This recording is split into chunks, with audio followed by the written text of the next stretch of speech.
huge congratulations on the film. I have myself watched it, gosh, I don't know, 10, 11 times over.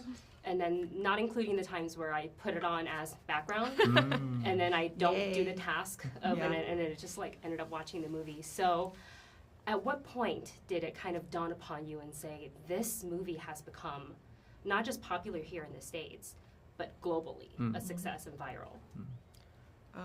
Globally, for me, I think it was, I don't know, like end of the first week where I think we were all just, everybody in our household was, households, like we're on social media just constantly, and it was like 2, 3 in the morning and scrolling and thinking like, okay, I really should go to sleep, but then my timeline would slowly turn into Korean because the Koreans were waking up, and so I had to look at all of those posts. So I think that's when I realized like, oh wow, this is global, this is like kind of everywhere. And how about for you, Chris? Yeah, similar. I feel like, I was a K-pop fan early enough, but not that, like 2007, 2008. I was around to watch it go global, and remember seeing like, Boy With Love choreo it being done in Nigeria, and just thinking like, whoa, I can't believe it did this. And so I kind of knew what that looked like, and so like, yeah, week 2 on TikTok, just seeing like all locations of the world starting to show up, and like there are these amazing, like I think it was in like the Philippines, where all these kids and their parents made a full reshoot of the scene in the alleyway with wigs and abs, and I was like, it's happening. Yeah, It's really cool. the abs, very realistic. Yes. Just like wow, shot for shot. Yeah. It's incredible. And you spoke about getting into kind of K-pop prior to all of this, and I know you did, both of you, a ton of research for this, just on girl groups, boy groups.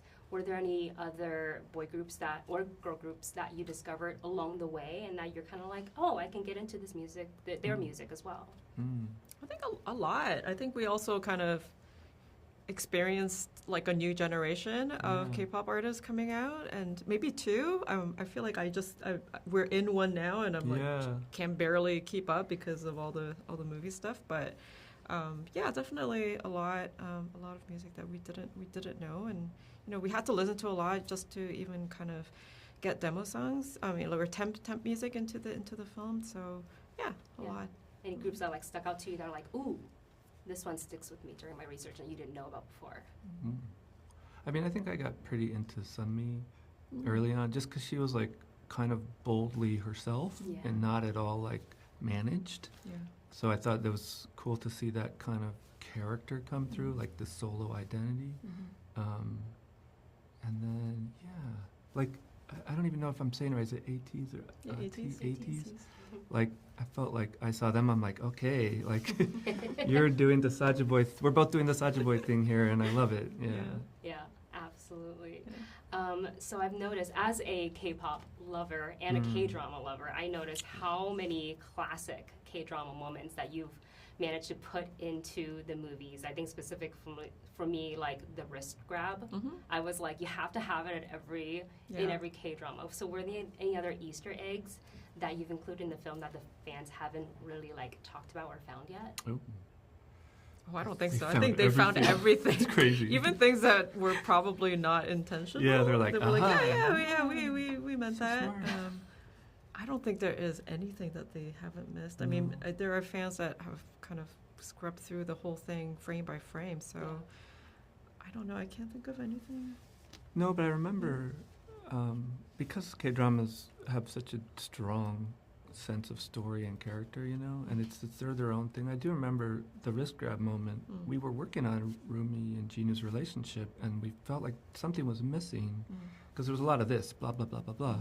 And that's important too, but I think I was watching Business Proposal. No, it was Crash Landing Into You. And there was just some moment where the guy didn't say anything. He just did something. It was just an action, and it spoke for everything. And for all of his denial that he felt things and all of him trying to play cool, you're like, oh, it's there. And that I think there were moments like that where we were almost like inspired by, it's not a cliche per se, it's just like an archetype of like how you build a relationship. So that was cool. Absolutely. And speaking of Jinu, we hear his lament in the song, which is a great way to introduce him in the movie. Can you just talk a little bit about your decision to have Ahn Hyo-Seop seeing that part versus Andrew?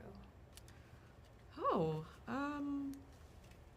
you know, half of it is kind of spoken word, so it did feel like it was great to feature him, and you know, he's also a singer, so it was you know, his first intro, and so I think that's why we decided on it. Yeah, Yeah. he was really up for it too. Like, he was really He's excited to such do a it. dedicated. I think some of it also just ends up being logistics. Like Yeah, that scene went into animation 4 months after the duet, and you need to get songs recorded, and you need to get final vocals, and people are in Korea or not. So sometimes it just ends up being about who's available.